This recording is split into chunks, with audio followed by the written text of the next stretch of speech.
everyone. Welcome back to another Tucker Tuesday. What's going on out there, chat?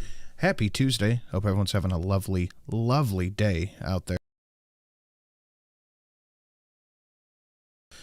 How we doing, guys? What's the hips? What's the haps? What is going on? Let's see who we got hanging out in the chat with us tonight. Mike Savage, Kiever Dam, what up? JK, Pinky, Salmon, Shiru, how's it going? Caro, what's up, buddy? Bubba Hotep, how we doing, man? Frank Kep, Advocus, what's going on? Shadowclaw, hello, hello. Alec, how are you? A lot has happened in the past day or two.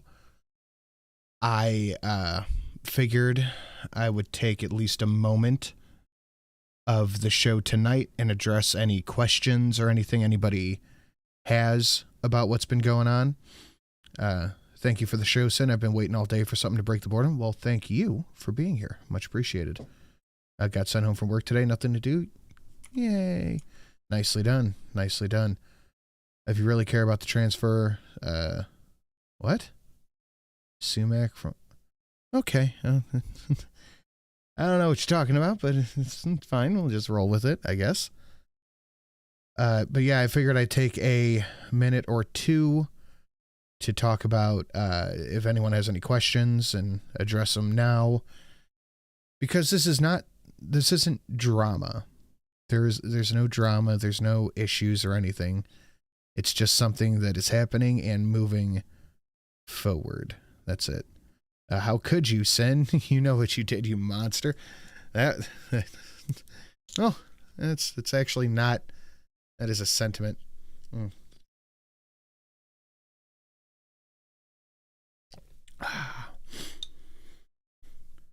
Shiru, I don't know what the future holds. I do not know if he will be back. The intro for Drunkle's stream will need to be changed. Yeah, we also got to make a new thumbnail. We got to do some new stuff. Yeah, exactly, Frankie. Speak now or forever hold your peace. If Ghastly is unable to return as a third for the AAA, should get Short Fat Otaku. I could reach out to Dev and see if he wants to come on. I think he's a little too big to be a host, but I don't think he would mind coming on once in a while. It's pretty clear what happened, knowing you. Surprised it lasted. You know, it's a thing. It's a thing. Ham and Beans is right. Ghastly isn't coming back. Ghastly is doing his own stuff in his own way over there. You know, I go on his show pretty regularly. He's doing his thing. Scribe's thumbnails for tomorrow is legit amazing. I literally just saw it as I sat down. It is fucking fantastic. Let me see. Can I pull it up here? I think it's in the Discord. Hold on. Oh yeah, there we go. Visit. Yeah, this thumbnail is fantastic. He did a great job. No chance for Ghost returns? Unfortunately not. Not drama for years. It's been a ginger hamster. And like I said, I literally can not stress it enough. There's absolutely no bad blood to Polly. Drunkle, I saw you out there. Hello, if I didn't say it. There's absolutely no bad blood to Polly. I encourage everybody. Oh, excuse me, shit. I encourage everybody to go watch his show, go subscribe to his channel, go show him love, go support him, and all that stuff. Like I said, I talked to him not only last night, but the night before. He said that there will always be a seat at the bar. Polly and I are legit real life friends. This is not some knee jerk, fuck you, get out thing. It's okay on that front. Scribe is always on point with this thumbnail game. No kidding. I still like all three of you. And you should. You absolutely should. There is no reason to dislike or feel any animus toward Polly at all. Absolutely not. He just has his stuff he has to work out, and that's literally all it comes down to. That's it. like I said, he is somebody I would legitimately consider a friend. So I would encourage everybody to go show him some love, go support him, all this stuff. There's absolutely no bad blood. We just have to, like I said yesterday, this is just purely a business show decision. That's it. What's up, Luna? How you doing, man? You guys should ask Sir Sick to join. I've fallen out of touch with Sick. I don't know if Drunkle still has a way to get a hold of him, but I haven't talked to Sick in a long time. Sin, this is your full-time job. Most of us get that. You have to grind and push. Yeah, the AAA is about 1/4 of my job writ large. So I take it very seriously. Darren Root, the thumbnail is pretty on point. But you know, it is what it is. You can only do so much, and I don't know what else I can really say about it. Any thought behind Ranting Monkey, or should I go in the corner for even thinking that? Drunkle and I, we're talking about it. It is a hilarious thumbnail. Scribe is good. And he's got a dry, sharp wit that I thoroughly, truly enjoy. Scribe is just, he's one of those people that just get me right where the getting's good. Mr. Jack would be perfect. Yeah.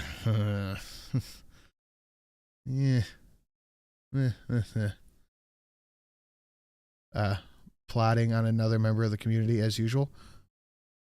Oh, I think I know what you're talking about. A monkey hates schedules. I'm a stickler. I'm a stickler for schedules. You guys can ask. I mean, we're pulling back the curtain a little bit, so why the fuck not? You guys can ask Drunkle how many times I've laid into him, being like, "Fucking, what? You didn't show up. Why didn't you show up?" Anyway, I just wanted to just a little bit, because honestly, here's my thought process behind it. I'm not trying to hide anything from you guys. I'm not trying to hide anything from the chat. You guys are what make the show the show. We would be nothing without you guys, and that's just a fact. I'm not blowing smoke. I'm not talking shit. That this is a fact. So I want to be as transparent as I can about everything that's going on. So when I tell you, I want you to believe me that there is no ill will toward Polly. I would love to see everybody go watch Noir Bar and support him in what he's doing going forward. He has health issues he's working on. I mean that as a fact. He is a friend, and you should support him. But this is just a show decision. That's it. I'm sticking around no matter who joins. You and Drunkle are the main draw. Well, hopefully, I really and truly hope that you did see Polly as a draw for the show, and whoever is next as another draw for the show. I mean that because it is a 3-man show, not 2-man, and whoever happens to be the third. I don't want it. I really, really don't want it to come across like that, if that makes sense. But anyway, that is what I have to say about everything. But we will get into this now because I'm very torn on this. I'm very torn on this. His dono game's on point. Well, I'm glad you said that because on the Sunday show, there were 2 new suggestions for donations that I cannot believe I didn't think of sooner. Like, I actually got mad when someone said, that should be a dono. I'm like, well, fuck, it should be. That's the 22, 29, and 32 29. I think you guys will really enjoy the both of those. But we are going to get into this tuck, and I'm very unsure about if I believe this story or if I think it's a bunch of hokum and flim-flam. But I would ask everybody here to please smash the like button. Please share it out on your social media. And should you feel so inclined, please consider hitting up that Streamlabs. It is greatly appreciated. Like I've said it before, and I'm going to keep repeating it till the time comes or till I forget, either one. I'm trying to save up to get some LASIK, so anything you want to throw in the hat, part of it is going to go to getting me new fixed eyeballs. So let's see what we got going on here. Is this the Obama lover dude? Yeah, I want to make it. I've avoided everything I could. The AAA saved my sanity back in 21. I'm not going anywhere. Well, good. I'm glad you're sticking around, man. His nickname. Okay, Ham and Beans. Do you have some evidence of that? In retrospect, it's pretty amazing that Barack Obama got as far as he did. In 2004, the summer of 2004, I will say it is very amazing that Obama got as far as he did. I, for one, am shocked. Barack Obama gave the keynote address at the Democratic Convention in Boston. And when he walked to the podium, probably only a... I heard it on AM radio. Well, you know what? I believe it. Honestly, I believe it. Small percentage of people in the room knew how to pronounce his name. He was totally unheard of. No one knew Barack Obama. Wasn't he groomed for some sort of political leadership since like 8th grade? At the time, he was a state senator. Oh, no shit. Is 7 days getting a whole overload? Oh, interesting. In Illinois. 4 years later, he once again spoke to the Democratic Convention, but this time as the nominee. Meteoric doesn't begin to describe it. How did this happen? Well, the outlines are fairly well known, though rarely talked about. A small group of Democratic donors, mostly in Chicago, decided that Barack Obama was their guy. He was the vessel for their ambitions. I think this is one of the moments. How do I put this? Thank you, Caro Soldier, for the $1. I'm sorry if I didn't say thank you earlier. How do I put this? I feel like the Democrats choosing to put Obama as the face of the leadership that they're trying to put forward is one of the things that will go down in political history, not just because it's, a black dude. A black dude in charge. It's that this guy, he can only really orate well. I think he was one of the first full stooges of the Democrat Party. They paid for his campaign. They paved the way for his rise. He spent 2 years pointlessly in the United States Senate preparing to run for president in 2008, and of course, in the end, he won. But the question was, who was this man? Where did he come from? What did he spend his life? The home of two terrorists. The early Obama days is not stuff I was super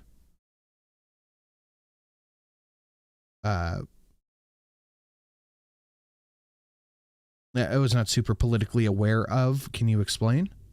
Doing before he became president of the United States. Well, the news media, whose job it is to answer those questions, spent the entire '08 campaign trying to keep you from knowing the answers.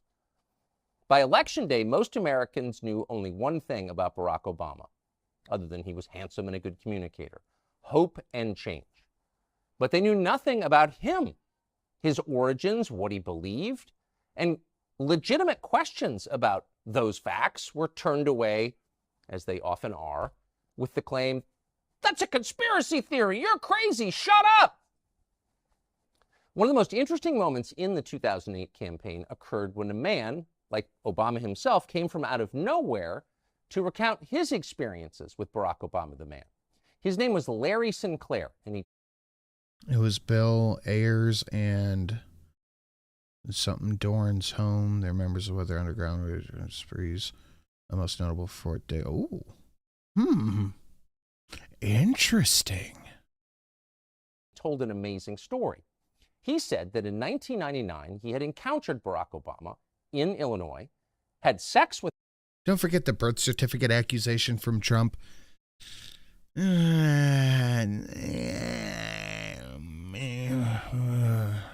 Barack Obama, and then used cocaine with him.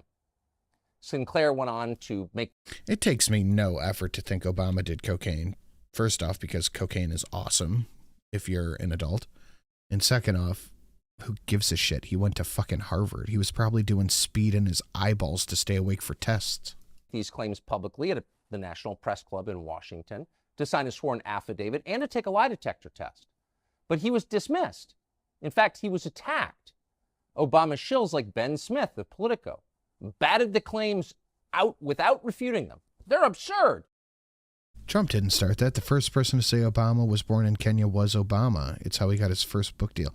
He got his first book deal by claiming he was Kenyan? What? And the rest of the media followed suit. But the claims... Who in politics hasn't done cocaine? I just think this is the silliest thing to attack somebody over. They did cocaine in college. Yeah? You probably did cocaine in the bathroom. What are you talking about? Weren't absurd.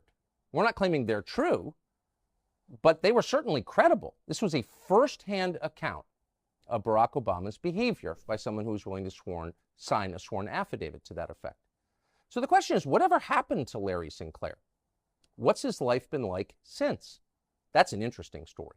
It turns out Larry Sinclair is still alive. He lives in Mexico. But today, he's in our studio, and we're happy to have him. Larry Sinclair, thank you so much. Thank you for inviting me.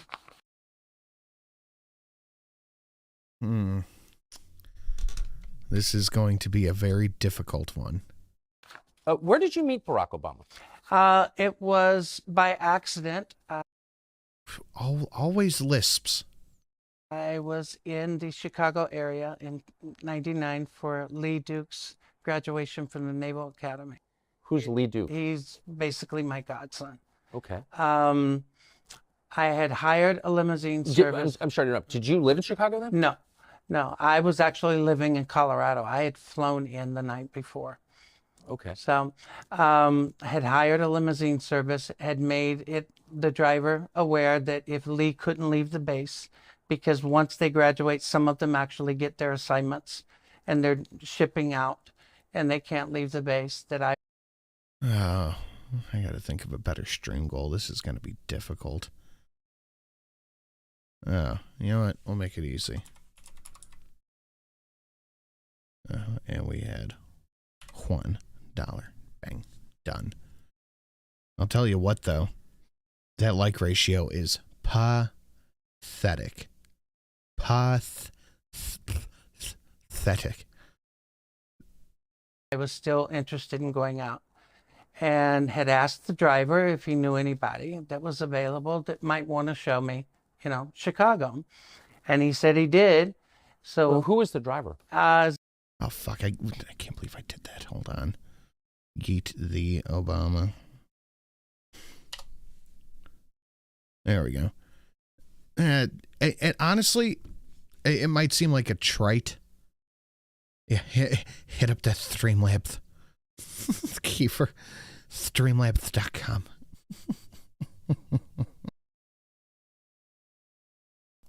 Smash the like button. Ah, Christ. Try some of those new donations down below. I'm adding it where it doesn't belong. 22, 29, 32, 29. Ah, shit, I'm going to hell. I am so going to hell. But that like button should be smashed. His name was Jameer Multani. It was with 5-Star Limo. So you're just a guy who's in town for the night, and it sounds like you're looking to party, actually. Yeah. That's... Oh, my God, that is better. That's what you're really saying. Yeah. Well, I was in town for a few nights, but yeah, I was definitely looking to party. And did you make that clear to the driver? Oh, yeah. Yeah. Oh, yeah. There was no misunderstanding. How I got you. How direct were you about that? Extremely. Extremely. Extremely. Okay. Yeah, something tells me this dude wasn't mincing words. Yeah, there was no doubt what I was looking for. Okay. And he picked me up at my hotel in Gurney and drove into Chicago, pulled up in a bar outside, and there's this guy that's introduced to me as Barack Obama.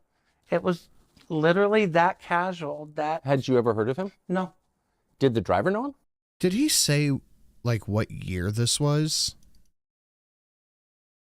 Am I missing something? Did he say what year this was or something? Yep. The driver definitely knew him because the driver said that he was a friend. Interesting. How would the driver be friends with Barack Obama? I only found out later, dealing with a reporter from Bloomberg News, that apparently the limousine company had been doing business with Tony Resco, that at the time was somehow affiliated Was with in Barack Obama's Obama. orbit. Yeah. Yes. Interesting. So he knew Barack Obama, and in his view, Barack Obama liked the same kind of partying you were looking for. Yeah. Okay. So sex and drugs, in other words. Yeah. I mean, that does sound like a party, but not with this guy or Barack. The sex part I wasn't so sure about until, of course, you make your move, but it became obvious very quick. The coke part I thought was interesting because of the way that I had brought it up. So I'm stepping on your story. So you pull up, and I apologize. So you pull up to this bar. The driver is basically scouting some dude for you to hang out with. Correct. There's this guy, Barack Obama. Have you ever heard of Barack Obama? Never. Okay. Never. We're having drinks. I mentioned the fact that I could use something to wake up. I was extremely exhausted. So you went into the bar? Yes, sir. What kind of bar was it? I'm trying to remember. I've been trying to remember the name. I know that the glasses had 3 X's on them, because I remember taking one home. Oh, wow. I'm not sold yet. For a friend of mine. But I mean, generally characterize it. Was it working class up, bar, no, gay bar, upscale, strip bar? It was upscale, quiet. Wasn't really that. It was a gay bar, probably. I mean, gay marriage was legalized a few years ago, but gay bars and shit like that have been around for fucking ever. Really didn't have a lot of energy to it. It was more relaxed, more like a lounge as opposed to somewhere where people. I need not a steakhouse. I need some manliness on this stream. Can we get a John Wick or a fucking Big Witch or something? Anything. Need some manliness. Would go and get loud and crazy. Yeah. Which made it easier to talk. But like I said, when I brought up the fact that I could use something to wake up, he immediately knew what I was referring to, had made it clear that I was looking for coke, and I really was, and had made the suggestion that he knew where we could get it, and we left to go get it. Interesting. Did he say what he did for a living? Nope. I had no idea that he was a representative in the Illinois. Exactly, Depresso Espresso. We need hit Pinky's button.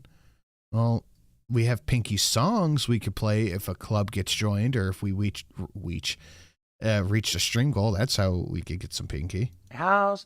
I had no idea he was in politics. But But yes, Depresso Espresso. We need testosterone. I just knew that he was supposedly married, and at the time was going through some issues with the marriage. He said that? That was made clear. Yeah. Huh. Did he say what kind of issues? No. Do you remember? No. So you said. Honestly, would it affect anything if we knew why Barack and Mike were fighting 27 years ago? I'm looking for someone to wake up. He knows you're referring to cocaine. I know where to get it. What happens next? We get back in the limo. The driver takes us wherever it is that Barack had instructed him to take us. I had given Barack $250 to pay for coke. He gets out, comes back. Hold on, let's look this up. I 250 in 1999, 250 in 1999. Okay, well, let me just adjust this. Okay.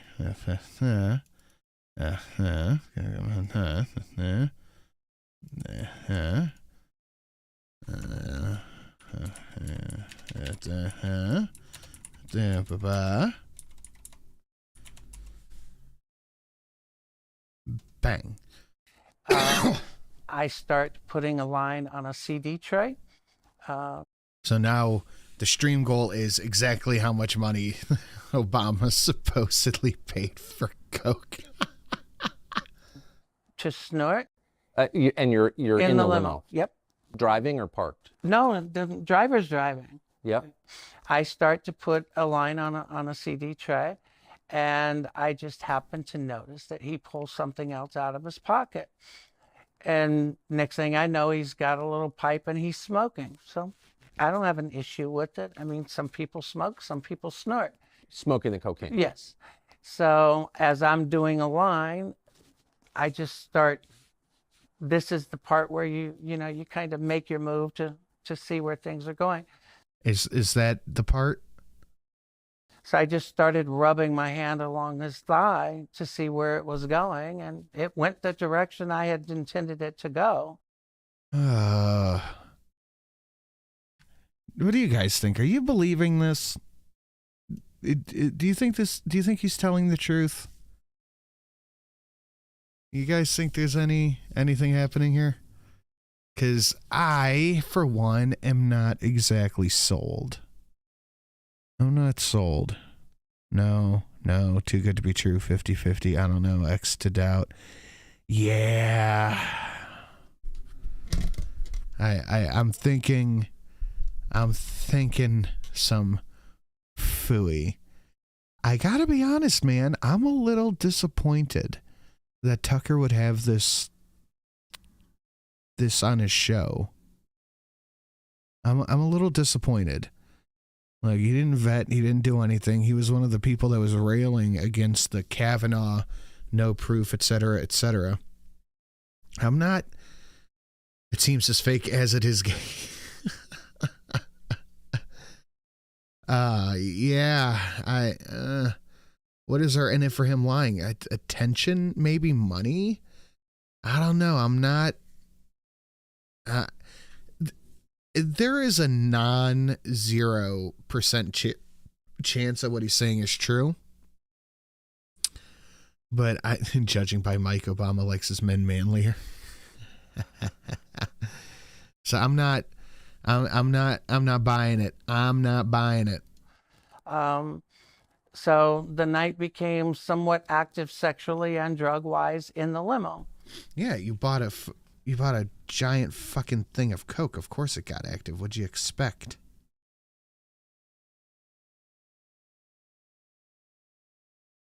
I don't know if I'm buying it, man. So you hit on him. Did he seem shocked by that? Not at all.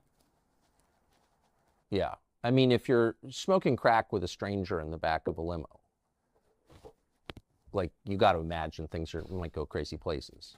Well, wait, is it crack or is it cocaine? Because those are two very different things. But either way, we're trying to get some of them with the stream goal up above if you want to throw some money at that. And the Streamlabs listed down below. The rumors regarding Sinclair go back before the election. He's been consistent with the story since 2007. Doesn't make it true. But this didn't come out of nowhere. Yeah, that makes sense. But I just... I don't know if I'm buying it. Well, not only imagine it, I look at it this way. I've done a lot of crazy things in my lifetime. Really? Because you look great for being 28. I'm just kidding. I'm a pretty good judge of character, and I pretty much know whether or not I can move in a certain direction with an individual. I didn't feel that I was going in the wrong direction. I just wasn't so sure how much I could trust the individual at first. And that was probably one of my bigger concerns. But the fact that I was already becoming somewhat buzzed, you kind of throw caution to the wind. It's the real Dr. Roxel, the rock and roll clown. You weren't sure you could trust the individual. What does that mean? When you meet someone out of the blue and you go to a level that you... Oh, yeah. Look, man, my bullshit meter is going way the fuck off. Is this worth watching? Honestly, do you guys think this is worth watching? Because I have the Dave Portnoy interview, too. Cult to Curl for 777. Have some money. Well, thank you, Cult. Are you trying to get a little trainy poo going? Here's a little money through Super That Sinatra. Thank you, Kiefer Tam. Thank you so much. We are well on our way to our party favors. I think we could skip this one. I forgot how I worded it because no, yes, maybe. I forgot how I worded it. Portnoy may be interesting. Okay, let's do a poll. Good idea, ham and beans. Skip to Portnoy. Yes. No. Oh, hold on. There we go. The poll is active in the chat. Skip to Portnoy. Yes? No.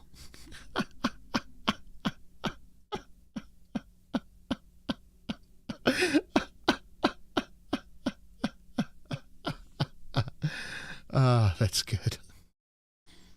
Doing drugs with, or you're giving money to purchase drugs, or even for sexual activity, you have to be sure that you can trust them. And when I say trust, I mean that you're not going to end up being robbed, or that you're not going to end up having a knife stuck into you, right, you know, from one. How much is left? Like fucking over half an hour. There's over a half hour left. All right, 87% say yes. So how many people voted? Let's see. Fucking 50 people have voted. All right. Yeah, let's keep it moving. We can circle back if we have time, but let's give the most. Let's circle around. Let's keep it moving. This is some recent shit. Oh fuck. Okay. Thank you guys for the votes. 86 yes, 13 no. That's enough. We're gonna check out this Portnoy has at least a little bit of energy in what he says. Fervent haters of anyone I've ever met. Get the fuck out of front of my business. We have fervent haters. They're all right, guys. We shut it up the first 40 minutes of the show, but it doesn't mean the next bit has to be shitty. So please smash that like button. Please share it out on your social media, and if you feel so inclined, like the amazing Kiro Soldier, or Cult of Krill, who started an Awoo train, which I have to put up right meow, and Kiefer Dam, you can support the show. You know exactly how to do it. It is greatly appreciated. Mr. Sin needs new eyes and is incredibly poor right now. It's Bill's week. I want to die. Let's see what we got with Portnoy. quite devoted to it. You're all talk, dude. We accumulated some people who don't like us. They're small, liberal arts. People have read all the articles that are mean about me. You're a fucking clown. They're all in on hating you. I run a business. I work hard. I sold my jobs. business twice. 100 million, 400 million, bought back for $1. That's a clown. How does that work? So they paid, what, $600 million or something for your company? $600 million. Hey, let's just give Barstool Sports back to Dave. I wonder how long the train will go. Well, on record, the best Awoo train we have ever had is at like 60, 75. We recently had one that got to 50, but that was over, I think, like 3 shows. I think it was like 3 or 4 shows, that one. 4, Jesus Christ. The best one we have had in one show lately got to 30, I believe. So there is definitely room to improve, or not improve, to catch a record. Just like that, 3, bang.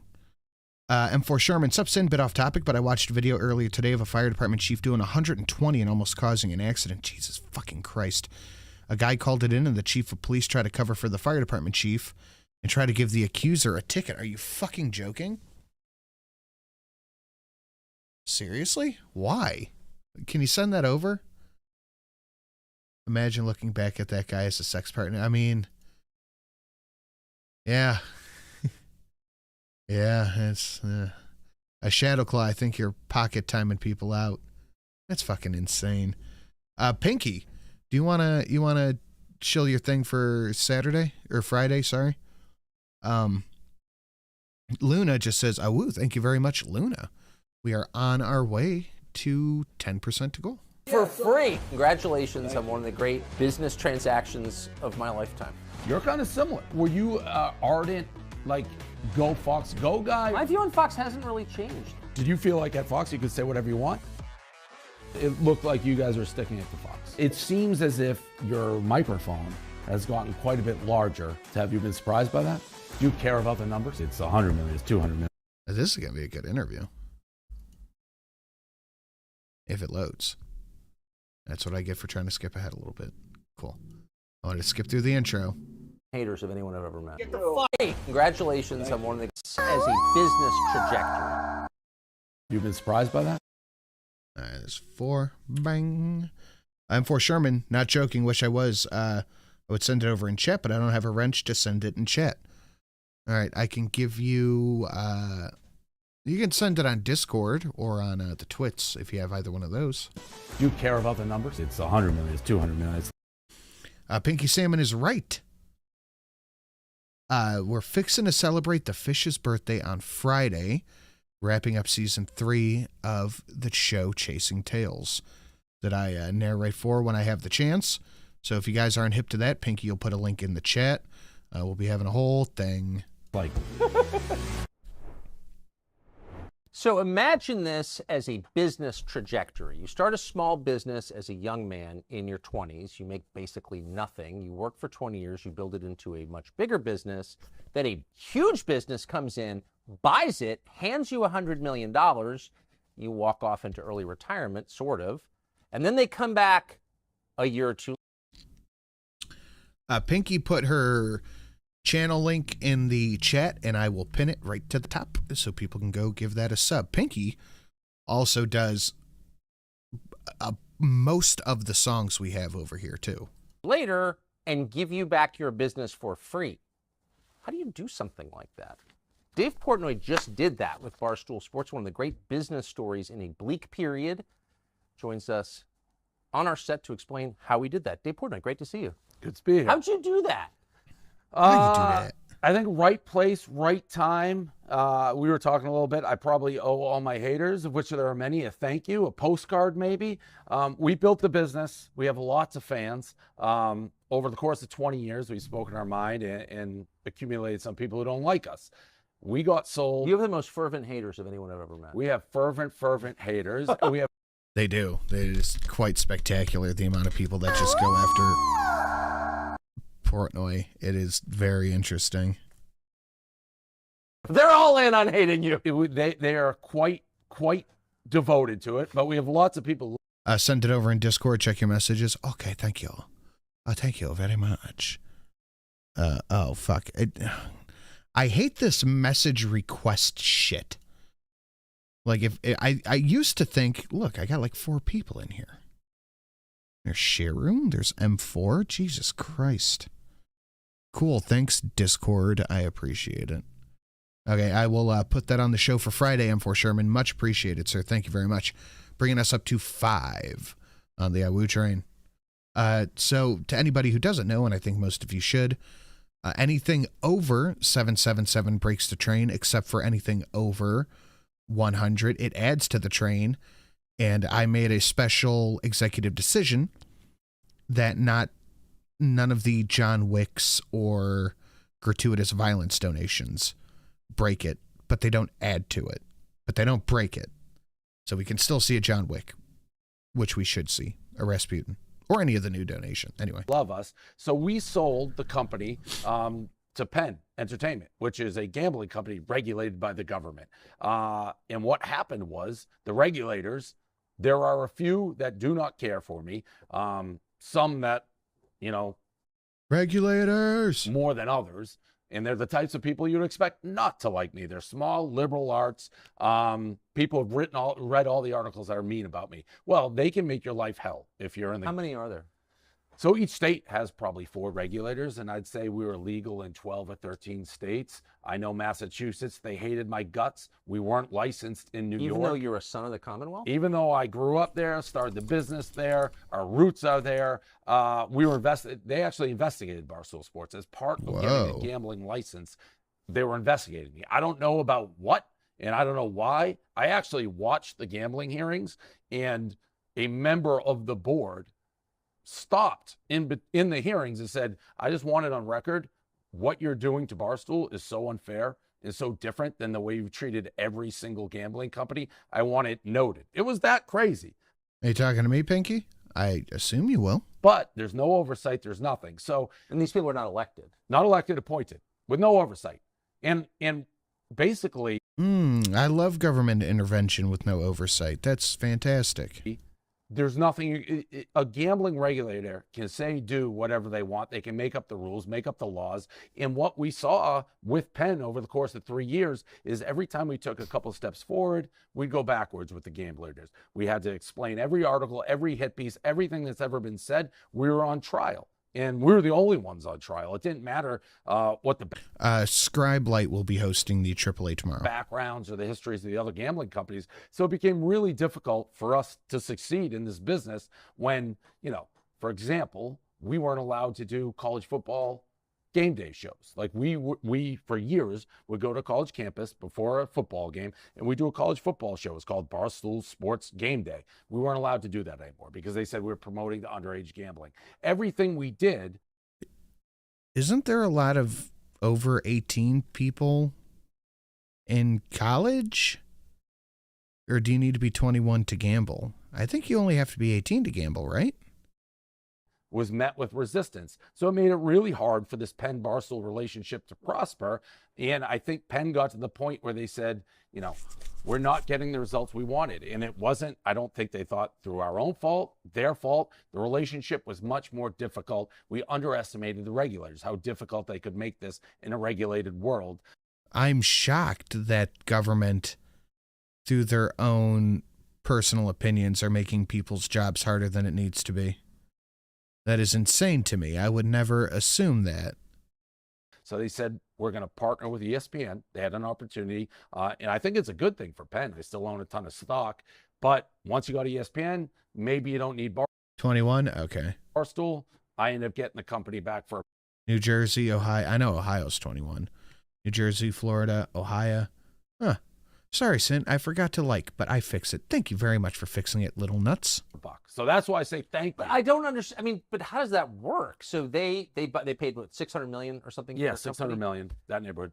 And the regulators make it impossible to make it profitable, which I totally understand.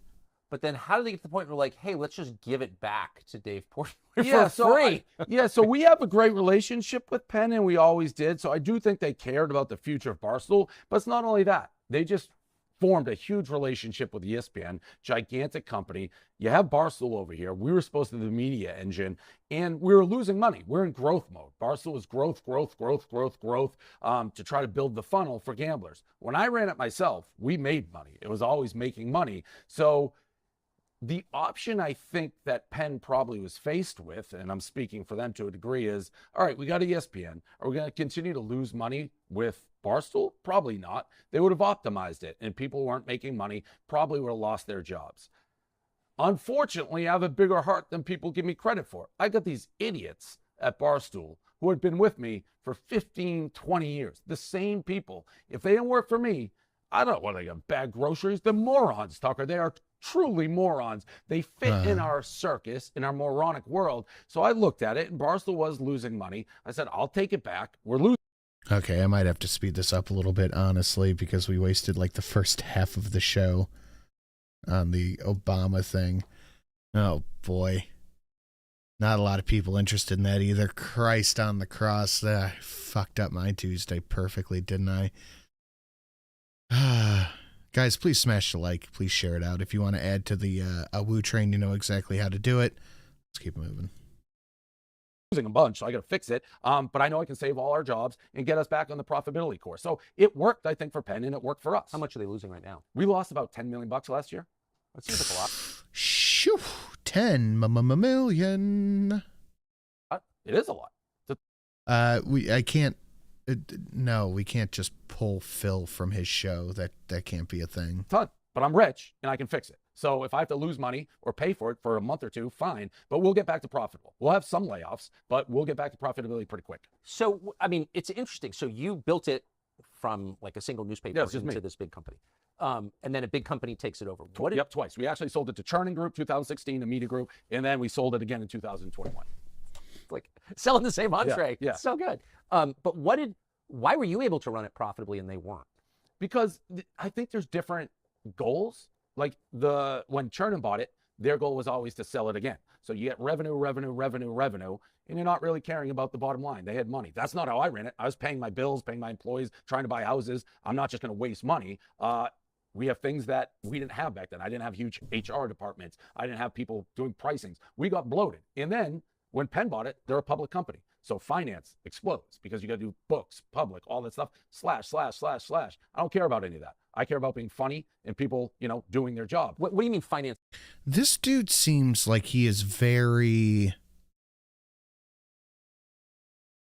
business oriented, if that makes sense.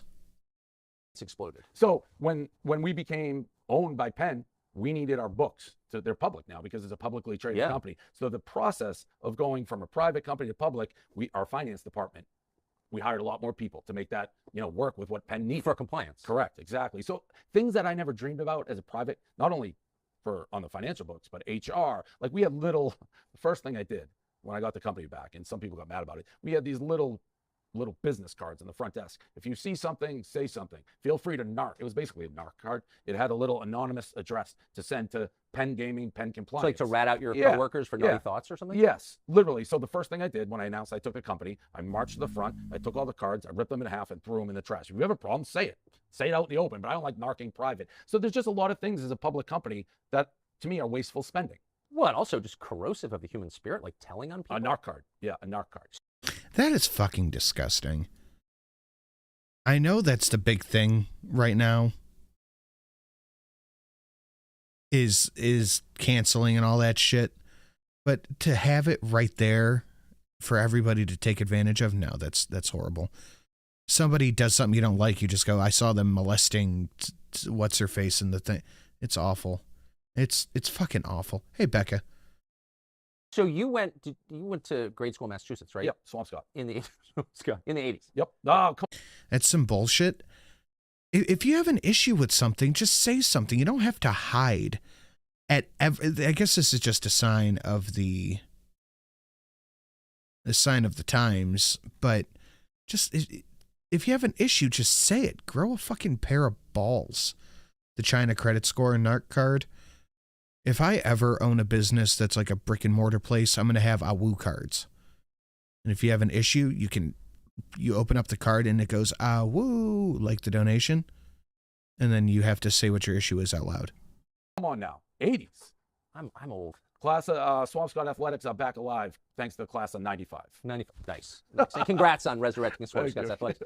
If you narked on someone at Swampscott, was that considered good or bad? Bad. That's bad everywhere. And by the way, and then we'll see how many Awoo trains we can have in a day. my leadership style, I will scream at people, but they can scream back at me. And we'll forget about it in 5 minutes. If you have issues, say it. You should know who has the issue, and you should fix it. By the way, they may be right. That's not saying that their issue isn't, warranted. But don't squeal. Don't say it behind closed doors. Say it like two people, two grown adults. Figure it out. That's the environment I want. That is a good working environment. Instead of just going to HR goes back, blah, blah, blah, blah. You say it like a regular human. Yeah, say it like a man to my face, people used to say. Exactly. Yeah. So when you were gone and this big company was running your company, you had an employee who read rap lyrics out loud with forbidden words in them. Yes. They got fired. Correct. Ben Mintz. What was that? That was awful. So Ben Mintz, he started a morning show. And to see Ben Mintz, he's a walking, bumbling idiot. I love him, but that's what he is. So he literally, I think he was reading because it was Monday or something. I forget the song, but he literally was reading the lyrics off a cue card. Read it. He said a lyric that he should have, not said clearly. The N-word. Are we all on one page that it was the N-word? But his knee-jerk reaction, you can see it on the video, instant regret. Like, he was reading the song, reading the lyrics. The second he did the lyric, he kind of recoiled, like, oh my God, I'm so sorry, I'm so sorry. That was his reaction. I don't think any But he didn't ad-lib the word, it was in the song. No, he was quite literally reading the lyrics. Okay, so okay. And it was quite obvious, even in this time, white guy can't say those lyrics. We get that. But it was obvious he was reading them off. So it'd be like reading Huckleberry Finn. Correct. There's a naughty word in right. your And he realized it within a second. And I think everybody who would watch that video with that clip be like, that's an innocent mistake. No hate. Well, Penn fired him. Was there an outcry? Was there an organized effort to get him fired? No, I think what happened was Penn was afraid, and this goes back to me. Yeah, honestly, they were probably like, holy fucking shit. Whoops. Uh-oh. A lot. The people who hate us so much, the New York Times is going to write a piece about it, and they were going to make this a big issue. That's what they were afraid of. Whether that's true or not, who knows? We talked to Jay, we talked to Penn, said we think it's a huge mistake. From his point of view, he was running $1 billion business, which is what Penn is, and he's afraid of the regulators. That the regulators would say, you can't control Barstool's content. Look at this. This is an example. Your license, yoink. And by the way, as crazy as that sounds, I think there's a possibility that some of these regulators could do that because they're that delusional, that unfair. That wouldn't surprise me at all if they pulled his gambling license for that. So that's why they got That's rid of Ben Mintz. unbelievable. So what happened to Ben Mintz? I mean, he lost his job. Ben Mintz lost a job. I had started at the time a watch company called Brick Watch. You said call it Timepiece Company. Whatever it is, it's not, it wasn't. Well, all the watch fetishists called him timepieces. Well, maybe I screwed up. Here it is. I'm wearing it. We didn't sell a ton of them. How much are they? They're not cheap. At $2,400 For one? for one.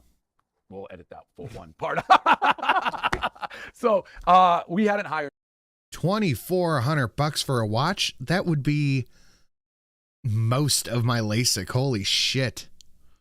We don't even have an HR employee because we're tiny and the shit is useless in my industry. I imagine it would be. Anybody. And my first hire at Brick Watch was Ben Mintz to be the salesman for Brick Watch, which was great. So we hired. Unless you're Ben Mintz Yeah. and you're like, shit, I was hosting the show and now I'm selling watches. Listen, I said, Ben, do exactly what you were doing before, except you do it for Brick Watch, and that's it.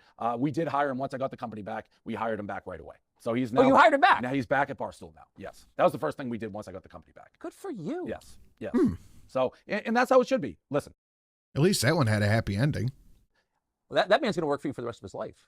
for better or for worse, yes. And I consider myself a rational, logical person. You can tell when somebody is hateful, and you can tell when somebody makes an honest mistake. There's too much in this country where outcry and outrage over clearly innocent, non-hateful stuff, and that's what Ben got caught up in. But you describe a scenario where there isn't really any outrage. There's manufactured outrage pushed by the media. Yes, 100%. Okay, so like your average person, no matter who he voted for, liberal, conservative, doesn't matter, would be like, yeah, he's reading rap lyrics, settle down. But reporters have this role in our country where it's like, no, I can destroy someone, I'm going to. Stir the That's why we call them news entertainers, another great word taken from Polydub, because they're not interested in anything but their own power. That's it. That's all they care about. Why do you think they got so mad about the learn to code thing? Because their power was being taken away. Just like the power of this Awoo train is dwindling. pot. I wouldn't have thought twice. I knew it was bad in the sense of, oh, this puts a ball in a tee for people who don't like us. And that is what I tell our people not to do. But never in a million years did I dream that Ben would have lost his job over that. It's just funny, though. I mean, it's like you went into the media. I mean, it was a newspaper, Barstool was a newspaper, which you sold. And so you were a media guy from day one. Did you ever think that we get to a place, and so was I, by the way, where the media would have this weird role that's not to inform people, it's to kind of like enforce orthodoxy? No, and I've said this many times, as Barstool has progressed, my career has progressed. I wouldn't even say I was a media guy. I mean, I got in it. I was trying to start a business and make money, enjoy my life. But I grew up in a household where the New York Times was gospel. Like my dad swore by the New York Times. If it's in the New York Times, it's true. There's no slant. There's a lot of people that still think this too, especially older people that think that all this internet stuff is nonsense and fake news, et cetera, et cetera. CNN said it, so it's true. Okay. That's the type of house that I grew up. Yeah. And then, you know, we'd still have the conversations because he'd see what was happening with me. And it's not just the New York Times. I used to say it about Fox, when everybody's coming at everything with an angle and you have to digest it and be aware. But it's very hard to get truthful information. I don't even know a lot of times where you go. At least be aware of what the angle is. That's it. If you want a clean slant on something, everything's so political. Everything's got an agenda. And, you know, I think the New York Times is as bad, worse than anybody out there. Or did your dad ever change his view? yeah, he's come around to it. He's still, I think, he may be more on a person-by-person basis on who is speaking, but he has come around to a degree. How could you not, unless he'd hate my guts? Because the New York Times makes it, or people like that make it seem like, I'm Hitler. Why? This is something I genuinely don't know why they hate Dave Portnoy so much. Like, I just genuinely don't get it. YouTube has bot mods now. Yeah, YouTube's been on some crazy shit. It used to be the thing where your message would say, message deleted by YouTube moderator team. But now it just auto pulls the message. It's crazy. I don't know where that's. I've said this before, but I've talked to you a lot. I've never detected any like real political set. You don't seem very political to me. I've never thought that. Definitely Trump. The rise of Trump, I think, has exacerbated how people think in this country. He's broken a lot of people's brains. I was very pro-Trump when he started running, and a lot of it was because I thought he'd break the political system. Well, you're right. Correct. And he also broke. He did, but all of it, which is good and bad, but whatever. A lot of people's minds. I then, while he was still in the White House, he invited me to come interview him. I'd never given an interview in my life. And I got a call Wednesday night, I think, or Tuesday night, and they said, hey, come to the Rose Garden. He wants you to interview him. It's like, all right, I got to do this. I talked to my dad, I talked to everybody, because I knew, I'm not an idiot, I knew the firestorm that can be surrounding if you look like, hey, you're pro-Trump. Doesn't matter what else you say the rest of your life, even your show, Tucker. I remember you had me on with talking about Colin Kaepernick, and people crucified me.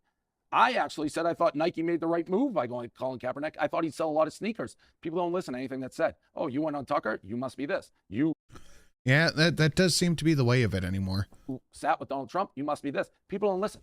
They just make snap judgments. Right. And now my career, because, and even with you, I'm sure this isn't a surprise. I've had people say, you go on Fox News when you're on there and you go on Tucker, what do you think? I did my research on you. I won't go, if I thought somebody was a bad guy, I wouldn't sit next to him, I wouldn't do an interview. People don't do that. And things can be said, twisted. If I read articles on me that are out there and did no back research and just took what they said at verbatim, I would think I'm a really bad guy. And I think some people may believe it and some people don't do the research. So it's a sad state of affairs. And they don't look at why this article is being written. No, that's right. What are they trying to make money off of it? Trying to sell pay-per-view? And they don't, the issue is these people don't care. They don't care if they're wrong. They don't care if they lie. They care if their thing gets clicks, and that's it. Like, what are they doing? Like, Business Insider made shit up about me. They just made it up. There's not 0.0001 truth of anything they said about me. There's zero. I was there. I'm in the room. It's all false. Well, they're a sinking ship. They're run by a crook. They need to get subscriptions. Nobody looks at any of that stuff. Sinking ship run by a crook. Yes, literally. Quite literally, a guy who was banned, and I'm talking about Henry Blodgett, one of the great scumbags of our generation. The man was thrown off Wall Street for telling his clients to buy stocks while simultaneously there's emails of him saying they're terrible stocks. He's a crook. He runs this organization. He runs Business Insider. I tried to sue for it because all I want to say, the reporters who wrote the articles about me, there's certain text. If you have some text, why don't you have all of them? Because I do. Why aren't they in there? Why don't you have all these exchanges? Big Joe said you should get Dave Portnoy on. And then Frank Cap said Sin would never be able to afford LASIK if he got Portnoy. I think LASIK's more important. I need to get my eyes fixed. It's only stuff I sued to get this stuff released. I just want to sit with the reporter, say, can you answer how you don't have the full story? I couldn't get it, and it's scary. The court said you can't prove there's malice, meaning how do you prove that they're not lying? Like it is truly, the burden of proof became on me to prove I'm innocent, not the reverse. So last time we talked about this, you were kind of in the middle of it. And I thought that you would survive it. I didn't know that you would actually become richer and more famous. You would thrive in it. But now that the dust has settled, you're talking about this coordinated and highly aggressive attempt to make you sound like a rapist, honestly.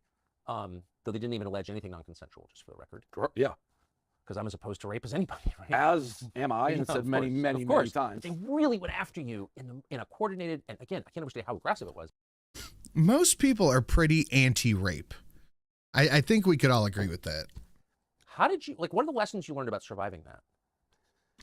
I've said this a lot. It's always helpful when the truth is on your side. Yeah, so well, I've always been truthful. I've always been myself. And I don't listen to PR. I don't listen to anybody. So when why don't you listen to PR? Because the PR is like everything else. It's trying to play a game. Just be yourself. Be honest. I have nothing to hide. I've never been fearful. Well, the next shoe may drop, or they may say there's nothing out there. So what do I care?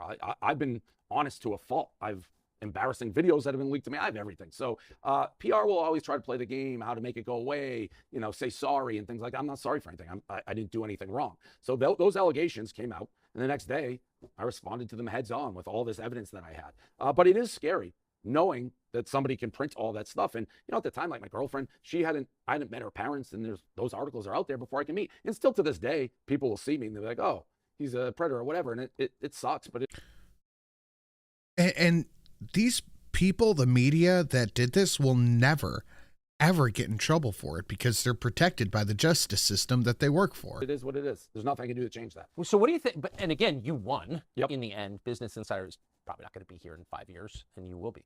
So, but what about all those guys who in 2017, 18, at the height of the Me Too, and I'm sure some of them were bad and deserved it. Some of them were not bad and didn't deserve it. You know, Andrew Cuomo, governor of New York. I don't like his politics, but he didn't do anything, and they took his job away. Like, how do you think they feel now that the fever has passed? Yeah, it's tough because I always will get people, because I think I am perceived as somebody who survived an attack and maybe you did, thrived. yeah. Right. So I'll get people from all walks who'll say, support me, or I've been through something. Can you help me? It's so hard to say because you don't know anybody's actual story, and you don't want to belittle, you know, a victim's story if it's true. I have no idea. So I always say, for the people who got railroaded because they didn't do anything, you gotta just stick up for yourself. You just gotta be loud, vocal, and out front, and don't let yourself be at the mercy of But other the people. number of people, of these men who clearly weren't even alleged to have done anything really, who got up there and said, well, you know, women really are oppressed, and I'm sorry as a man. Like, were they getting that? It was clearly not good advice. I think they were getting bad advice. From the PR people, right? PR people. I've never tried. Because if they get up and say that, it's still an act of contrition for an act they didn't commit. I don't mean to trash. We probably Please. have a PR company on our own. But trash the PR people. Yeah, 'cause they deserve it. marketing PR. PR is spin, right? Yeah. I mean, that's literally what it is. I don't spin. So if you like me, great. If you don't like me, great. I don't mind if people say he's a jerk, he's arrogant, he's short.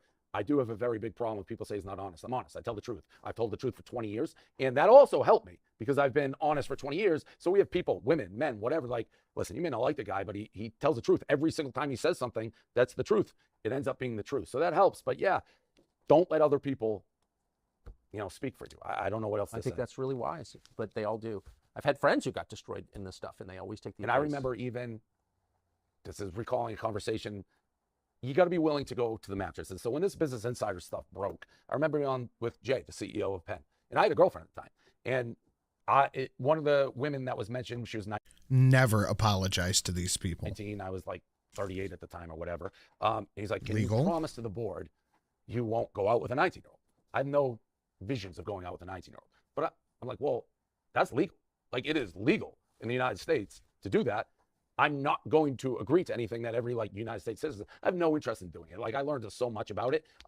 But just to be like, yes, to make something go away, you can't do that. Well, to have a company control your dating behavior does seem a little intrusive. And whatever you think of dating 19-year-olds, I mean, I'm opposed, Yeah, but still, it's correct. like, Well, why that's should my it- point. And but I how wasn't can a dating them. company tell you who to date? And if you give, and I think this maybe with the Ben Mintz stuff, if you give people who don't like you an inch, if you back up Yes, an inch, that's right. it's done.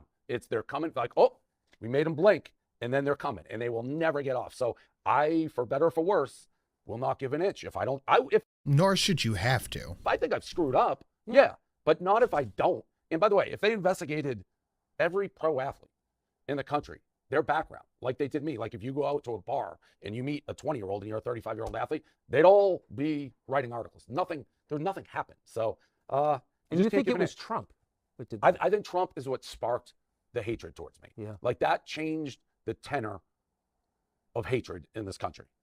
Yeah. And young men listen to you, and that's scary. Yeah, I think they saw me as like a voice. And by the way, people have listened to what I've said about Trump. I don't feel the same way I did about him when I said I would have voted the Well, of first time. course, yeah. People just don't listen to anything that is said. So your position, and I think you're totally right, is that you've been able to survive under all this pressure and all these attacks because you don't flinch. Don't flinch and tell the truth. So Mike Tyson once said to me he had these Yeah. tigers, and he lived with them. They lived on his bed. He had 2 tigers, and they never attacked him because they knew he was a psycho and they could smell it. But he said that when he passed 50, his testosterone levels dropped, as they do, and he had to get rid of the tigers because they could smell the weakness, and when they can smell the weakness, they eat you. Is there a certain point you think where Oh, did he really say that? That's so fucking manly.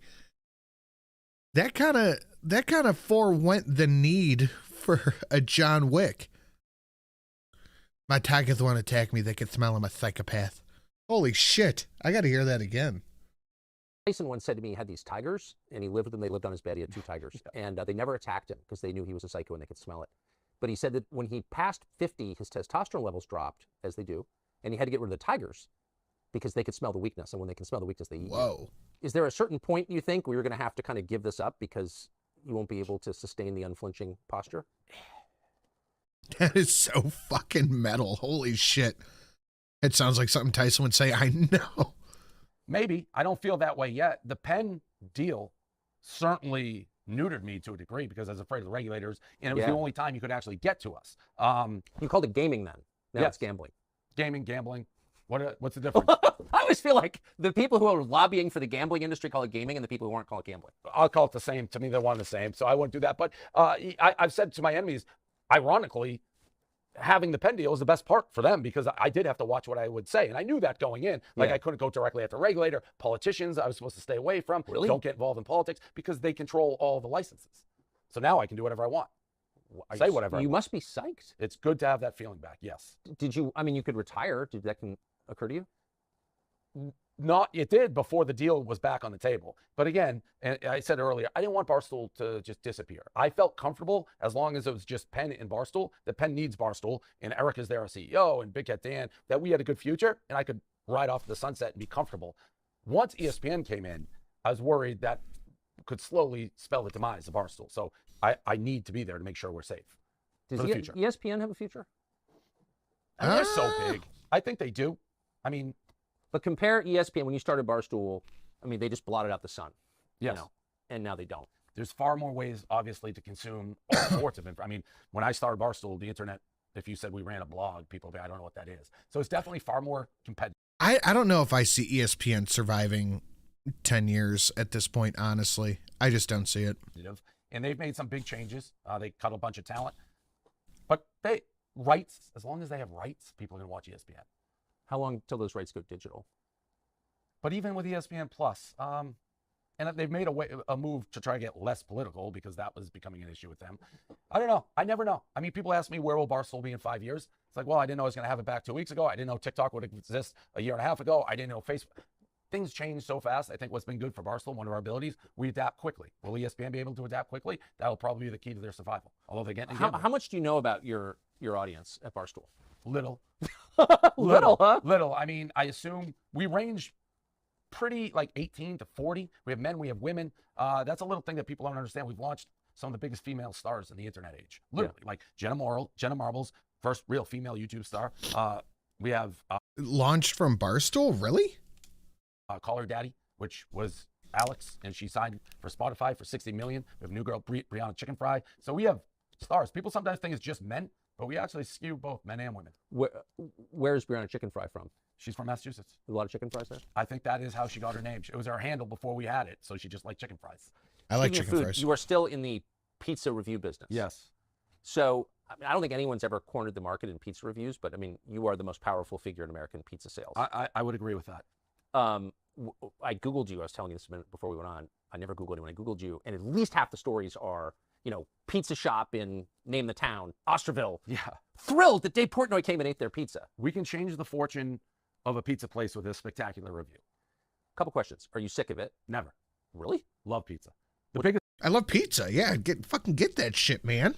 pain in the ass with pizza is just driving around to find the new ones. But no, I love pizza. How do you stay slim? ESPN isn't even on Spectrum right now because Disney's holding out for more money. Holy shit, they're fucked. It's a great question. First of all, I'm starting to put on weight, so that's changing a little bit. But I don't know. I think it was Adderall a little bit. Adderall diet. Adderall helps, doesn't it? Yeah, kills the appetite. When you're on Adderall, how many pieces of pizza can you eat? Just a couple bites. Yeah. It does kill the appetite. But when you're not on Adderall, I can house the whole thing, no problem. yeah. What's your favorite kind of pizza? So I like New Haven, like coal-fired. Like New Haven, Connecticut is, to me, the pizza capital, not only of the United States, of the world, Yes. but coal-fired. Charcoal, crispy, you want to hear the crunch. That's my favorite. Thick or thin crust? Thin. Toppings? Cheese. Come on. No, cheese. That's how I know. it's a gold medal slice. If I'm going off Yeah, thin crust cheese. That's the moment. That's the goods. If it's off Peppers, camera. onions, mushrooms. Really? Yep. What about bacon and pineapple? Oof. This interview might be over. I fucks with some pineapple on pizza. That shit's good. It's a sincere Pineapple, right? question. No, yeah, not a bacon fan. and pineapple. No, Well, not I a think fan. that's crazy. No, that's a big debate. Everyone asks that. Pineapple on a pizza. I mean, I won't judge, but I wouldn't do it. Well, you're judging. Big Oh, time. a little bit. No, you know, I am judging pizza. I'm saying pineapple on a pizza. Bacon, fine. Pineapple, no. Okay. What about pepperoni? Yeah, that's the number one topping in the world. Better than sausage? I prefer pepperoni. Yes. Where are you on calzones? Love calzones. I'm a calzone guy. Really? Not Yeah. too much dough for you? Nope, love it. I used to work in a pizza place, and by the end, I was there for 2 years. I was only on calzones. Calzones are great. Because you can't Calzones are delicious. drop anything. Like, flies don't land on the inside of the calzone. That's true. So 99%, and I've watched all your pizza. I've done a pizza review with you. People are thrilled that you come to their shop. Yes. Okay, but occasionally you get someone who's got something going on in his personal life or has a problem with you, and it doesn't go well. So we're going to put this up. This is outside Boston. What town is this in? Somerville. Davis So, Square. Somerville, Mass. Yep, Davis Square, Dragon Pizza. Okay, let's see what happened. I don't know how long it was sitting there. It looked, I'm going to be honest, it looked better in the case. It looked That looks like shit. more well done in the case than this one. So we'll see where we go. Ooh, Stromboli over calzone. Ooh. Compelling. One bite, everyone knows the rules. It is very thin. I do smell the Parmesan. See what we got. Oh, it's a floppy mess. Strong Parmesan. This is an acquired taste. Like if you get this, know you're gonna get hit with a left, right in the face with Parmesan. I'm not the biggest Parm guy. How do you score that? Because if you like Parm, fine. If you don't, I don't. 6'4". Dave, Yes. enjoy your pizza as any customer, but I don't appreciate what you do coming in and judging a business with one bite. What? Dave. Fucking Star Wars t-shirt tucked into his pants with the belt comes outside. Dave, don't do that, Dave. We need more Awoos on the train, Dave. Smash that like button, Dave. Cheer it out, Dave. Well, we do more. Is this your spot? This is my spot. Oh. I hope you enjoy your pizza, but I don't appreciate what you do to small businesses. Well, I help. The good news is I I don't give see you it that way. a terrible school. Maybe a little clearer. Move on. Don't stand in front of my business. Let me be clear. Fuck Let you. me be clear. Fuck. Let me be clear. Move on. Don't stand in front of my business. Let me be clear. Fuck you. Get the fuck out of front of my you. business. Fuck you. Come It's a with you. public Your whole street, you fucking motherfucker. Yeah, but It's this a is my public business. street. This You ain't can- your business. Yeah, but this is my business. And you can... I guess he keeps pressing the shut up, Dave button.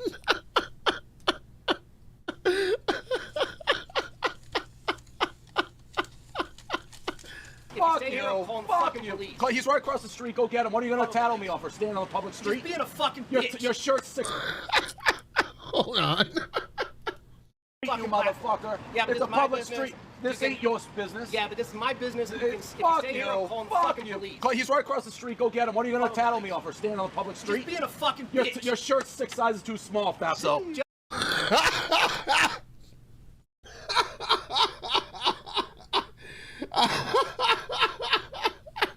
Oh, wow.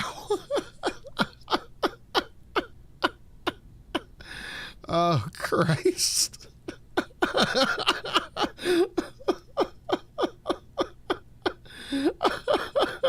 I gotta see that one more time. It's a Your public whole street, you fucking motherfucker. Yeah, but It's this a is my public business. street. This You ain't can- your business. Yeah, but this is my business. And you can, if you Fuck stay here, I'm you. calling the Fuck fucking you. police. He's right across the street. Go get him. What are you going to tattle me on for standing on the public street? Just being a fucking Your, bitch. your shirt's 6 sizes too small, Fatso. Just go fuck yourself and the You whole go- fucking platform you're on. Oh, you don't like the platform. You're a joke to me, dude. You know what? You're Take making your a fucking joke. show and your fucking game and go somewhere else. Blah, blah, blah. By guess the way, what? I've raised $50 million for small business. You're all talk, dude. 50 You're all million? talk. Was that all talk? Yeah, kind of like that New York Times article. Here we go. Here we go. Your Exactly. shirt. Did he say where he was from? Because this is some fucking Boston, Jersey nonsense. 6 sizes too small. I don't care. I Lose work some hard. weight. You're a fucking joke. You work hard? Yeah, maybe. Like, My man.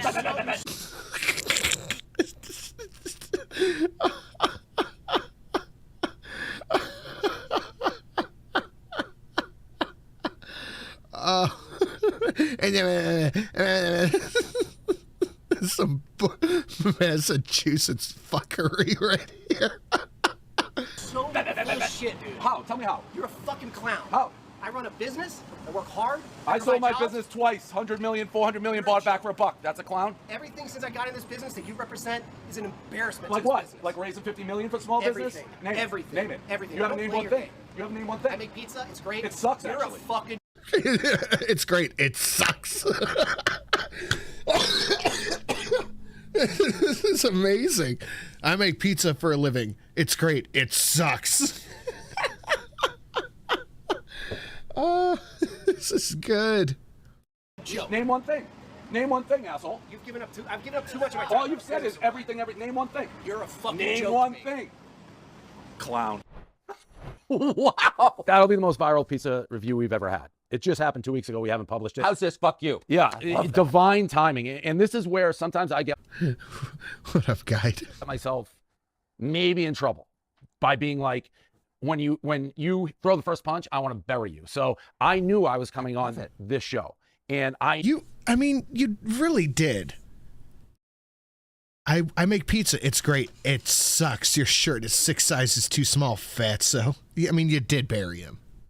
knew your crowd, like my crowd, would be like, fuck that guy. So I was so excited for the timing because that guy went out of his way to pick a fight with me. And he knows nothing about me, clearly. His one complaint, I'm bad for small business. Even my most ardent haters have never said I'm bad for small business. It's the only thing they'll begrudgingly be like, well, he just did it because he wants like everyone to say good job or he has a big ego. But nobody's ever been like, you're bad for small business. That guy is what is wrong. And this may be over the top, but he's what's wrong with this country. Oh, I like, agree. fine, I don't care what your politics are, left, right. Clearly, that guy is like hates Trump, hates everything. But why do you hate me? You don't know anything about me. You Because come out his wife yelling. hates him. Yeah, yelling, Clearly. yelling. I would sit down and have a conversation, but this is what we've become, honestly, in this country. It's just you scream at each other for no reason. Like that guy just came out, had no business in anything except yelling, screaming. He's all over his Instagram page. And he's been doing it since this happened. Be like, I told him, I kicked him off the sidewalk. I kicked him off the street. He's calling for the cops. I guarantee you. Because you're eating pizza. Yes, and I guarantee you that guy want to abolish the police about 6 months ago. I guarantee Exactly right. you, he's like, we don't need police and all of this. We'll police our own community. And then he's running like, I'm going to call the cops. By the way, the cop across the street, I said hello to. He's like, Prez, big fan. I was dying for him to go ask. But that guy is truly what's wrong with everything in this country. Do you think he took mask mandates seriously? Oh, 100%. Tucker said it's because his wife hates him. That's fucking hilarious. 100%. And by the way, I love Star Wars. So that shirt was just 10 sizes too small. But he is everything that is so wrong. And people just, like, there's no matter what, he's going to hate everybody he perceives How often different. does that happen to you? Almost never. That has never happened like that. But I mean, just in the course of your life, you're taking your girl to dinner. Rare. I had one girl during a pizza review who screamed at me. She's like, she read all the articles. By the way, I don't want to give my enemies a playbook. We've talked about it. There's been a lot of mean things said about me. Yeah. So when I ask, what do you hate about me? You should have one thing that's actually legitimate as opposed to the New York Times, a small business. It doesn't happen often. Most people in public are normal and nice. They're like, hey, like you. And even if you don't like me, I'm fine with it. But to attack, it's just, I hate that guy. And how was the pizza? Thankfully, I gave it one of my lowest scores I've given in a while. Really? But if you saw how I did it, even when I give a low score, I try to be nice about it. It's like, maybe you don't like parm, maybe this isn't your thing, because I don't want to ruin any small business. Now, I hope his business is ruined. And that may be a mean thing to say. Honestly, I don't blame him. That dude was a fucking dick. Oh, Because fair. you should never root against somebody. I truly hope he goes out of business. Like, I'd be happy about that. Again, maybe that's too far, but when you come at me like that and you are right, and he's drawing pictures of me being like, this guy's an asshole, and I showed him and I gave him the business. I hope not enough bad things can happen to that. It's interesting though, guys. Oh, that's good. Like that, and this kind of thing has happened to me, I'll be honest, in public over the years. I've seen one. Yeah, at like, right, exactly. Yeah. But it's always when you leave that they're like, I showed him. Yeah, that's what You he was fussy doing. little Yeah. bitch. You know, once you're gone, they're like bragging about.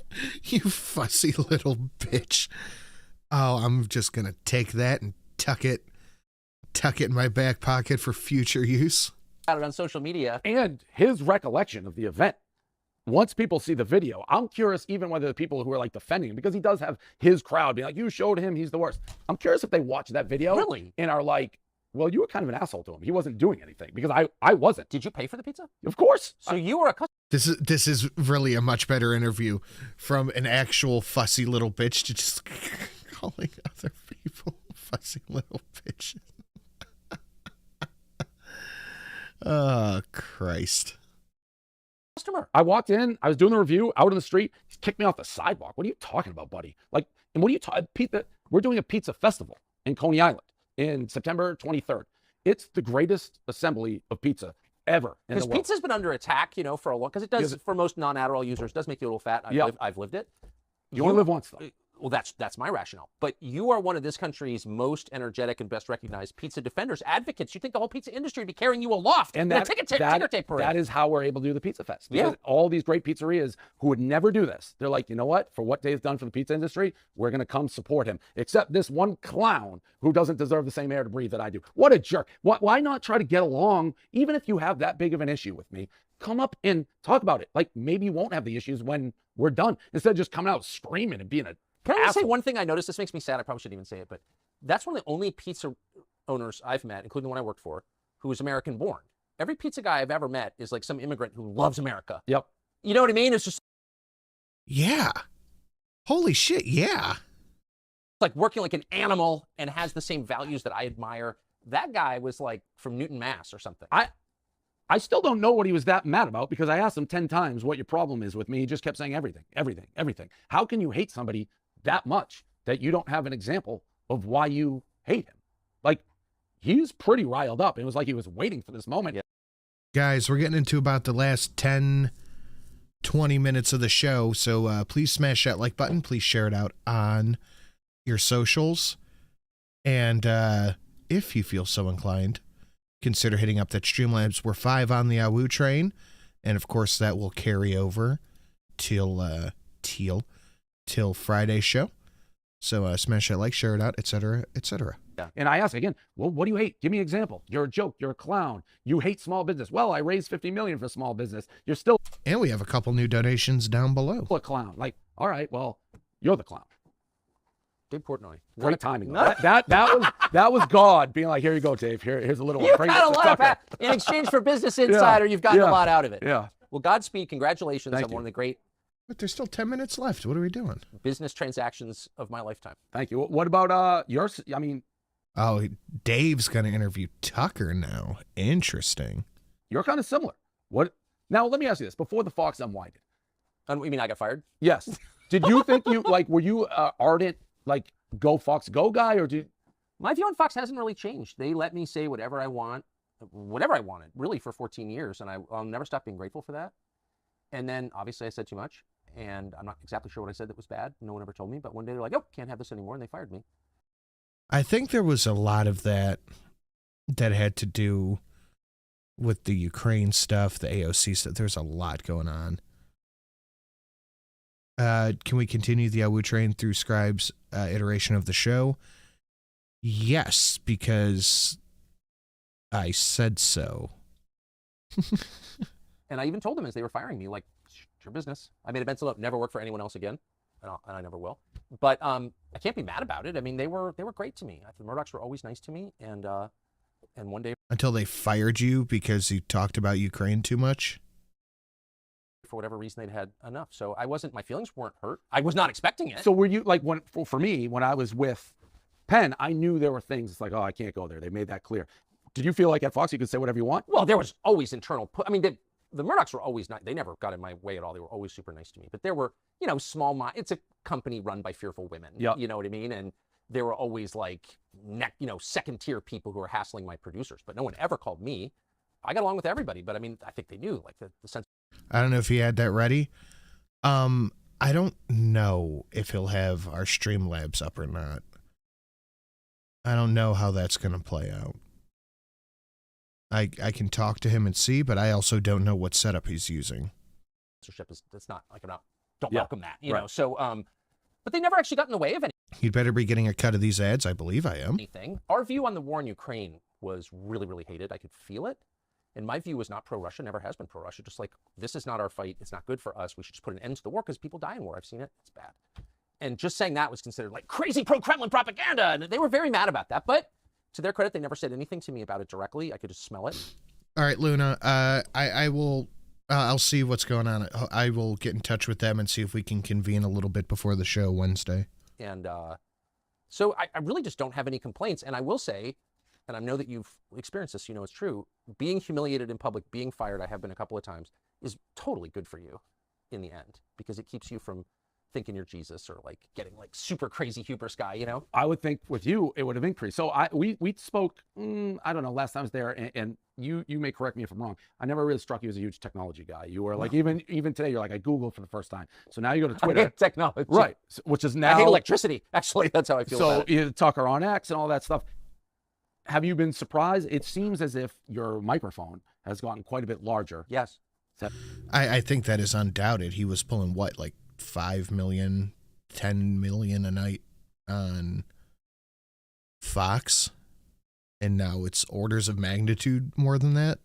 Have you been surprised by that? No, I've been grateful for it. I mean, we, like within hours of getting the boot, thankfully they fired my executive producer, Justin Wells, like within 4 minutes of firing me. Yeah. And he really didn't do anything wrong. He was the best producer by Wow. So okay, so he is just now saying that they fired him. It wasn't a soft let go. It wasn't we're pulling the show, we're canceling the contract. You're fired. in all of television, and everyone knew it. And his executive producer too. So that makes me think it's something that was on the show. So it had to have been the January 6th and the Ukraine stuff. I don't know what else it could be. And Fox has a lot of nice people, a lot of very incompetent people, obviously running it. And he was one of the only competent people in the whole business, but they fired him too. And within, I don't know, an hour of that happening, Elon called him and said, you should come to Twitter. So I'll never stop being grateful for that. We don't work for Elon or anything, but we're using the site like everyone else uses it. Jesus Christ. Imagine that shit. Hey, come to Twitter. Whoa. Nice. Which is as a platform that's not censored. And I'm super grateful for that. I do think the downside to social media is you can get involved in like people's responses too much. Yes. No, that's soul death. It's soul. So you just ignore it all? Oh, I really try to, Yeah. because underneath Because they were talking about you just as much when you're on Fox. Oh, I never looked at anything. I never read. I mean, I know who I am. For all of my many faults, I know who I am. And I don't need other people to tell me who I am. Right. And I don't, like, my wife has views, or my children have views, or my college roommates, you know, have a view. I'll listen and pay attention. But someone I've never met, I don't give a shit what Do you think. care about the numbers? Like with the Trump thing that you just did. Like Austin, my guy, he's like, it's 100 million, it's 200 million. It's like numbers that are beyond compare that you really couldn't see in Fox. Do you care at all about? Do you look like Luna. holy shit? I mean, we're Yeah. starting out, so like you want to, you know, you want to just, you want to. Who is a NATO Tucker is a NATO shill? Tucker has been anti-war in Ukraine since it started. show of force, and like we're still here, and Yeah, like you know, whatever, Paul Ryan didn't like me, but you can't make me shut up. So I think it does send a message that I think is good, not just for me but for the country. But no, I'm not. Okay, how? Tell me how Tucker's pro-NATO, please. All right. Controlled opposition. So controlled that he got fired from his platform at Fox News. Right? He is controlled opposition being... So is everybody who's anti-Ukraine controlled opposition? Yes. Okay, thank you for your... All right. So you're pro-Ukraine then? Not a numbers person at all, and like I never was on our Fox email ratings list ever, not one time. Ask anybody who worked with me, and I didn't know how to read a ratings chart. I never looked at our ratings. I would say to Fox is controlled opposition. Yeah, I'd believe that. Everyone who works for MSM. my producer once a month, how we doing? Still number one? Great. That was it. Like I don't look at that stuff because I don't want to be self-aware, because self-awareness leads to self-obsession, which leads to narcissism and misery. So just stay away from yourself. We think about ourselves in... Okay, so everybody who works for the MSM and everyone with major social media channels are all controlled opposition. So who is anti-Ukraine if everybody is pro-Ukraine? You just said you supported Ukraine. Does that mean you're controlled opposition? I don't get it. enough, don't you think? I'm a numbers guy. No, but I'm you run a yeah. business, Yeah, so I right. don't. Yeah. You know what I mean? Right. Like I couldn't run a business. If I ran a business, we'd be broke the first day. It'd be tough to go broke with those numbers on Twitter. No, but I'm just saying, like Yeah. I would No, I get manage it. Yeah. to blow it all, and or just not. I don't. That's not my gift. I talk. I don't do business. So that Trump, is your dad a business guy? he fancies himself. If they have over 100,000 subs, they're definitely under supervision. So my main channel got to about 200,000 subs. That must mean I'm controlled opposition too. I'm not pro-Ukraine. You just said you were pro-Ukraine. When I asked if everyone who was anti-Ukraine was controlled opposition, making them pro-Ukraine, you said yes. Yeah, Gray Zone, Jimmy Dore, you have 2,000 subs. I said I had 200,000. Himself one, but I would not say he's one. He fancies himself one, but no, not really. He was an attorney. His attorney was attorney, but no, not really business. I'm more in the business side. Yeah. Clearly, you have a gift for it. I just don't. Yeah, I mean, I'm fascinated on the whole you to Twitter thing on the business side. Forget. He's new. I think he's also retarded too, honestly. Yeah, everyone who is anti-Ukraine is just controlled opposition of being pro-Ukraine. Okay. Eufiosa drinking on a sock, maybe. What you're It's delicious, honestly. saying was doing all of it. Like, Well, the business side's super interesting, but I really try and think only of the story and of what is the lie that we want to combat. What is the thing you're not allowed to say that you have to say and you're going to say. And also, I'm 54 and my kids are grown, so I don't really give a shit, actually. Okay, so tell me what YouTubers you like. Tell me who you like to watch. You are just clowning, kid. I asked. You said yes. That's not putting words in your mouth. You're the one who said yes. What are you going to do to me? like to me, the Trump interview seemed like something. It looked like you guys were sticking it to Fox. Well, I would never want to stick it to Fox, but Trump called it. No, I'm not mad at Fox. I'm really not. But the timing of it. Well, it was the night of the debate, but the reason that it was is because he didn't want to do the debate. I didn't make that decision. So for him. he approached you to do it. He approached us Yeah. and said, I'm not going to do the debate. But if I'm being totally honest, I didn't really believe him because it's Trump. Like, he Right. changes Yeah, his yeah. mind. He's volatile. Maybe he decides this is a spectacle I can't pass up. We didn't know. I mean, we were actually traveling back from Europe that day, and Justin and I, my producer and I, were on separate planes, but we were texting from plane to plane, like, do you really think he's not going to do the debate? No, we didn't know. Right. So anyway, no, we weren't trying to attack. Well, Post-birth year, please. If it starts with 2, fuck off. he may have Fox. done Well, he doesn't like Fox. that. Right, I know. But they don't like him, and they never did. And they always had rules about not allowing him on. And my view was, I think it's totally legitimate to dislike Donald Trump. I don't hold that against anybody. It's totally fair to have any view you want on American politics. But the guy is the dominant figure in American politics, and certainly dominant figure in the Republican Party. And you're a news organization. So if Right. you've got a rule, just because the owner doesn't like him, you can't have him on the air. You're not really covering the news at that point, are you? What are Right. you doing? And You're that- lying, right. actually. Yeah, So that makes it no No, you cannot, sure. different than that's any of exactly the other right. networks. It's exactly Yeah, right. yeah. Bobby Kennedy, who I happen to love, not everyone does, but that's my view of him. But they won't allow him on CNN for MSNBC. Can't go because they don't want viewers to hear what he has to say. Right. Well, I just look down on that, don't you? 100%. I think that Robert Kennedy is the greatest threat currently that exists to the Democrat Party, no matter how they try to shit on him. This dude has gained so much support, especially grassroots nonsense, that he is such a danger to the Democrats. 100%. You got to be able to make your decision. Like, I thought Trump should have done. I thought he should have done the debate. Yeah. Like, to me, if you're voting on the president, you want to hear him debate. I think Trump not doing the debate is something he's going to have a real hard time coming back from. I think this is literally the worst mistake he could make, especially after clowning Joe for not doing debates last time. I think this is a huge mistake for Trump. How old are you? I am 30. He's brilliant. He's the best to ever play the political game. So to become president, I think it was the right move not to do it. But for the betterment of the country, I think you should be on the debate. I kind of agree. debating I like the topics. debates Yeah. personally. I mean, how else is people going to decide? The problem is that the news companies that host the debates are so rotten and corrupt, and everybody knows it. The whole thing's wrong now. The whole thing is It doesn't matter. I'm sorry, but this is a stance I'm going to really have a hard time moving off of. It doesn't matter.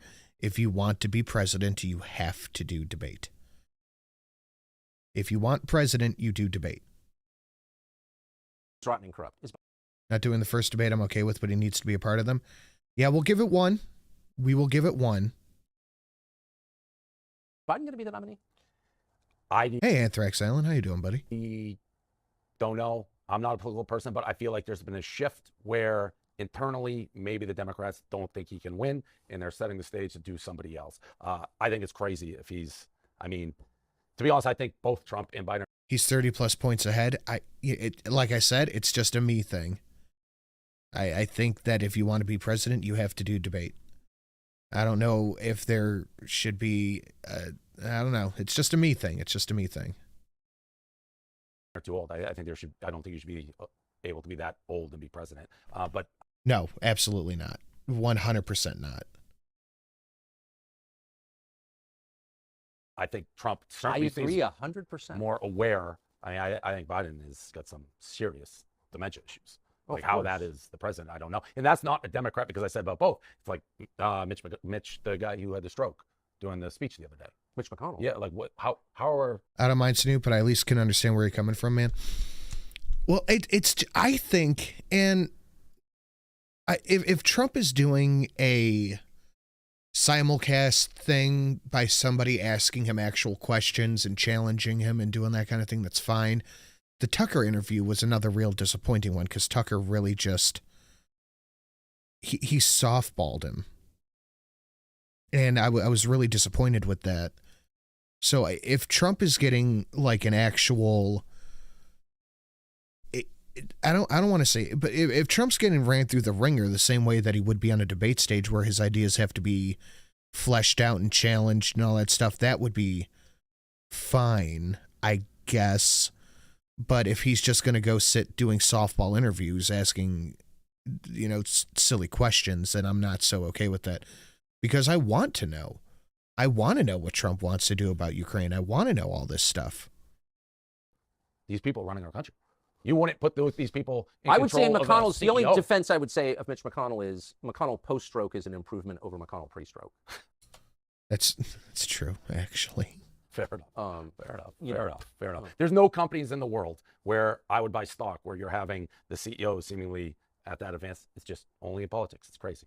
Yeah, it's because it's only the world. Yeah. Not a big deal. Not a big deal at all. Yeah, it's just the strongest country in the world, and we don't have to hear what the guy who is most likely going to win say, right? Broken. So Dave Portnoy. What I would really want to see is a non-media controlled debate, like Luna is saying, a non-media controlled debate that will force Trump to answer the real questions that people have for him, like his take on the vaccine, like all this stuff, why he never fired Fauci, all that. Like, I want to see that. I know we're not going to get that, but that's what I want to see. But then again, that's in my perfect world, not anything else. It still shocks me that you're 30, I'm 23, and I thought you were much older. You're on the same intellectual level as much older people. Well, thank you, Captain Fish. I needed that ego boost. I get told I have an old soul a lot. So take that for what it's worth. 30 to 50 ahead. Yeah, DeSantis really shit the bed, didn't he? The debates are what put Trump on the map in his first go-round. That's the thing, too, is that Trump just clowning his way to the presidency is what really made him stand out among everybody else. Lion Ted, fucking, what did he call him? Low testosterone Jeb, whatever. Mostly a point. Yeah, I guess. Alex Jones need to interview Trump again. I know that I can see I could get behind, but you're also right that no politician would want that. Yeah, it's a lot.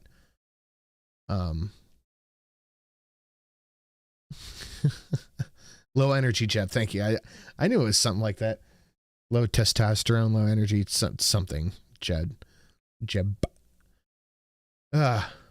Well, that's the end of the show. Please clap. Guys, thank you for coming and hanging out. Thank you for an amazing show tonight. The Awoo train will prevail going forward. Tomorrow at 3 o'clock, we will be doing a Sin and Sash stream. Shelly and I we will be covering the Rager Chantel had and AAA at 5:30 on Scribe's channel. But guys, thank you for coming and hanging out. Thank you for an amazing show this evening. You guys have a lovely, lovely night, and I will see you all tomorrow.